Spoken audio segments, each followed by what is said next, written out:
चौधरी साहब ने देश के अन्नदाता किसानों के लिए बहुत सारे महत्वपूर्ण बातें कही थी। और उस समय जब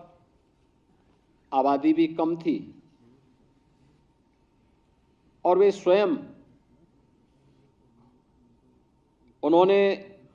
स्नातकोत्तर की पढ़ाई लॉ से की थी, लेकिन किसान और कृषि पृष्ठभूमि होने के नाते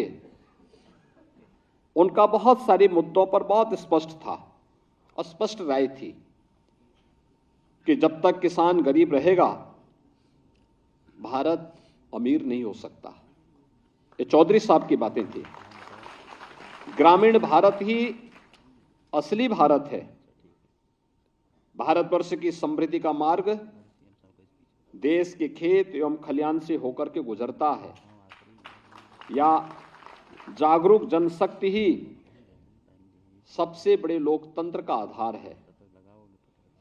और इसके लिए उन्होंने ढेर सारे कार्यक्रम और रिफॉर्म करने की दिशा में वे आगे बढ़े। बिचौलियों द्वारा किसानों के शोषण को बंद करने के लिए मंडी बिल पारित कराने का कार्य हो, उत्तर प्रदेश में होर्डिंग अधिनियम के समेकन की प्रमुख भूमिका हो, लघु सीमांत श्रेणी के किसानों के 3.5 एकड़ तक भूखंडों को भू राजस्व के भुगतान से छूट दिलवाने का मामला हो, उर्वरकों को बिक्री कर से मुक्त कराने का मामला हो, या काम के बदले अनाज कार्यक्रम की शुरुआत हो, या फिर राष्ट्रीय कृषि ग्रामीण विकास बैंक की स्थापना जैसे महत्वपूर्ण ऐसे कार्य थे जो चौधरी साहब ने अपने समय में किसानों के साथ जुड़ करके अन्नदाता किसानों के जीवन में व्यापक परिवर्तन करने के अभियान को आगे बढ़ाया था। और ये हमारा सौभाग्य है कि सन 2001 में जब भारतीय जनता पार्टी की सरकार ही प्रदेश में कार्यरत थी, उस दौरान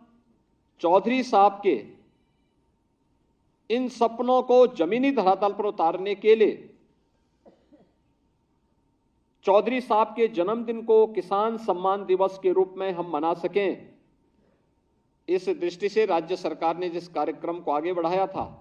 आज ये अपनी एक नई ऊंचाइयों को प्राप्त कर रहा है। वीके न्यूज उत्तर प्रदेश उत्तराखंड, सच का सारथी।